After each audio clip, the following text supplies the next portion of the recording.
Je pense pas qu'on j'en ai même parlé Tout à l'heure, tu as parlé d'un principe qui s'appelle la guerre des prix.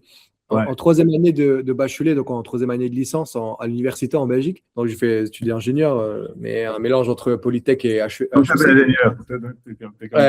Ouais. Et du coup, on avait un cours qui s'appelait économie industrielle. Et dans l'économie industrielle, tu as un principe qui s'appelle la guerre des prix de Bertrand. Donc, Bertrand, c'est un économiste qui a mis ça en place. Et en fait, on voit, tu as le revenu marginal, etc. Bon, je me souviens plus très bien du détail, il faudra bien vérifier ça, on va fact-checker, mais je me souviens juste d'un truc, c'est que tu as les prix, puis la guerre des prix, c'est les prix, les prix, les prix, les prix, les prix. Comme finalement, lui, il l'avait normalement de mémoire, il l'avait testé sur le marché de l'aviation. Donc, les prix, les prix, les prix, les prix. Et puis, en fait, tu arrives ici. En fait, ton revenu marginal est égal à ton coût marginal est égal à zéro. Donc, ça veut dire que l'unité de production supplémentaire produite te ramenait autant qu'elle te coûtait, c'est-à-dire zéro. Ouais. Donc, tu ne gagnes pas d'argent. Donc, la leçon de l'économie, c'est qu'en fait, quand on répète à des honneurs jour après jour, semaine après semaine, etc., ce n'est pas un principe sorti des fesses de je ne sais pas qui. C'est un principe économique connu depuis un siècle. Quand tu fais une guerre des prix, tu vas finalement arriver à un truc où ça ne te rapportera aucun argent. Et de toute façon, c'est un business finalement, comme tout à l'heure tu disais, oui, un business n'a qu'à faire de l'argent. C'est totalement vrai. Comment on va déterminer la capacité aérobique et la capacité globale d'un athlète en allant au CrossFit Games 2026 et en lui faisant faire 20 workouts. Et le mec qui va réussir les 20 workouts, là, ce sera vraiment le fidèle son nerve, tu vois, le plus fit. OK. Donc, du coup, comment on va travailler ça? Il y a un output.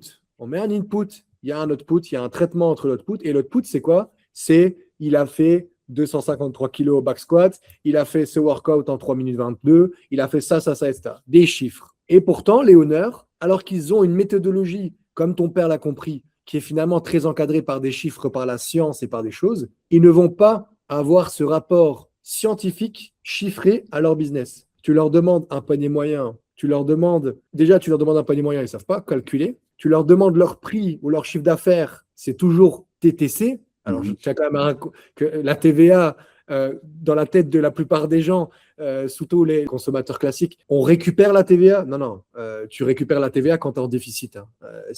La TVA, c'est un compte. Hein, tu as compris que quand j'ai annoncé le 165, c'est toujours plus taxe. Moi, je dis, on parle de prix tout le temps hors taxe ici. Voilà, mais en France, tout est TTC. Donc, quand ils vont te dire, je fais 8 000 euros, en fait, il ne faut pas 8 000 euros. Tu divises par 1,2. Là, c'est les vrais chiffres. Et puis après, du coup, à chaque fois, tu divises par le nombre de membres. Et là, on pensait qu'on a un panier moyen à 80 euros. En fait, il est à 54 euros. Parce qu'on s'en fout de la TVA.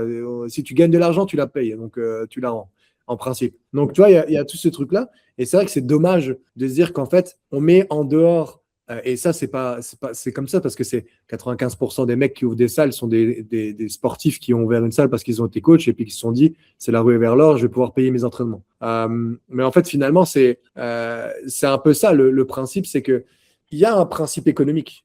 C'est finalement ça, on aura beau me dire ce qu'on veut. Et c'est là où c'est intéressant, comme un podcast qui va sortir bientôt avec Nico, c'est que Nico, il dit toujours j'essaye de parler à mes gérants comme eux, ce sont des préparateurs physiques, de leur parler dans les termes qu'ils comprennent. Eh ben, c'est très simple pour un honneur. Tu vas déterminer ta capacité physique avec le FRAN, ça te donne un output et ça te classe parmi beginner, intermédiaire, etc. C'est pareil ton business. Si tu as un chiffre d'affaires qui est très faible, tu ne payes pas, tes coachs sont mal payés, tes abonnements sont très bas, etc., parce que ça va souvent de pair, tu n'es pas bon. Tu es en scale. C'est ça. Tu es en scale. Mais toi, tu veux être en RX. Et du coup, tu dois établir les actions pour ça. Absolument.